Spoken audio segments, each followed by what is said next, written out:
বিভিন্ন জেলায় হঠাৎ করে বেড়েছে হামের প্রাদুর্ভাব। উপসর্গ নিয়ে হাসপাতালে ভিড় করছে রোগীরা। বিভিন্ন স্বাস্থ্য কমপ্লেক্সে খোলা হয়েছে আইসোলেশন ওয়ার্ড। তবে বেশিরভাগ হাসপাতালে শয্যা খালি না পাওয়ায় ভোগান্তিতে আক্রান্তরা। অতি সংক্রামক এই রোগ থেকে রক্ষায় স্বাস্থ্যবিধি মেনে চলার পরামর্শ চিকিৎসকদের।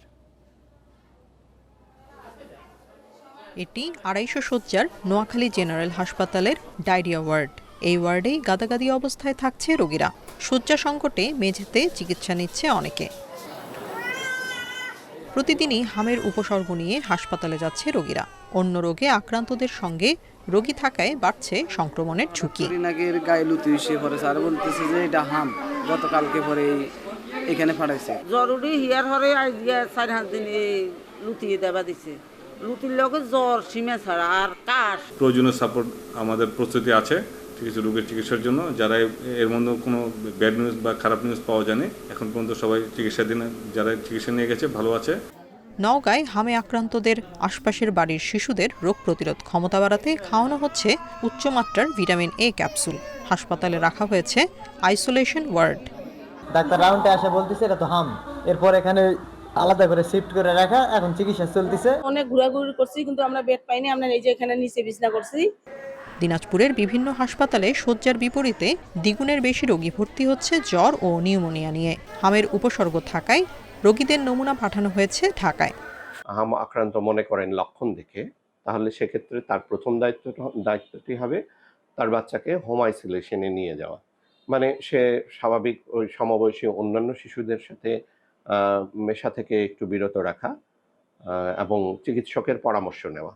রোগের উপসর্গ দেখা দিলে অবহেলা না করে দ্রুত চিকিৎসকের কাছে যাওয়ার পাশাপাশি স্বাস্থ্যবিধি মেনে চলার পরামর্শ চিকিৎসকদের।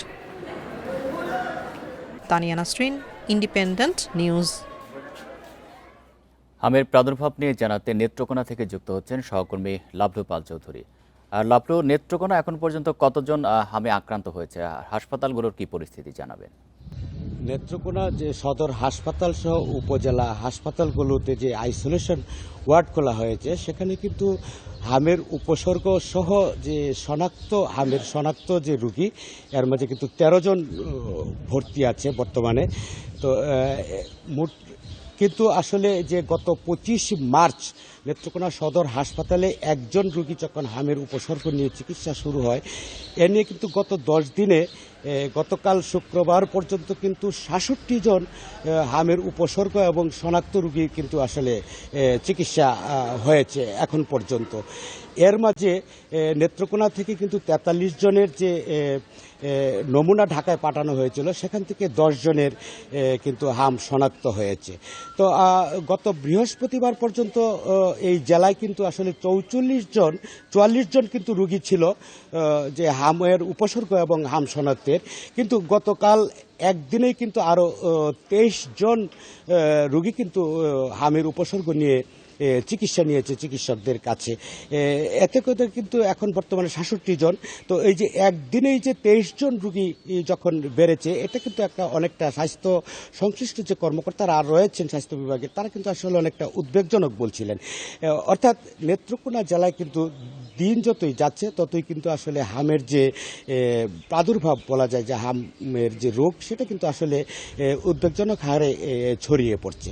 তো এই অবস্থায় আমরা যখন জেলা স্বাস্থ্য বিভাগের কর্মকর্তাদের সাথে কথা বলি, তারা কিন্তু আসলে বলছিলেন যে উপজেলা সহ জেলা সদর হাসপাতালে আইসোলেশন ওয়ার্ড খোলা হয়েছে এবং প্রয়োজনীয় চিকিৎসা সেবার কিন্তু আসলে তারা ব্যবস্থা রেখেছে, ঔষধেরও তেমন কোনো ঘাটতি নেই। তবে তারা বলছিলেন যে রোগী যারা রয়েছে আসলে গ্রাম পর্যায়ে অনেক সময় কিন্তু আসলে শিশুদের যে জ্বর আসে, সেখানে কিন্তু আসলে যে শরীরে র্যাশ আসে, তারা ফার্মেসি থেকে এবং পল্লী চিকিৎসকদের মাধ্যমে যে চিকিৎসা করা হয়, সেই চিকিৎসা কিন্তু আসলে তেমন ফলদায়ক না হওয়ায় কিন্তু আসলে জটিল অবস্থার সৃষ্টি হওয়ার পরেই কিন্তু তারা হাসপাতালে আসছে। এরকম একটা জটিল অবস্থায় কিন্তু তারা একটা নাজুক পরিস্থিতিতে আসার কারণে কিন্তু একটা সমস্যা, চিকিৎসার জটিলতা সৃষ্টি হচ্ছে।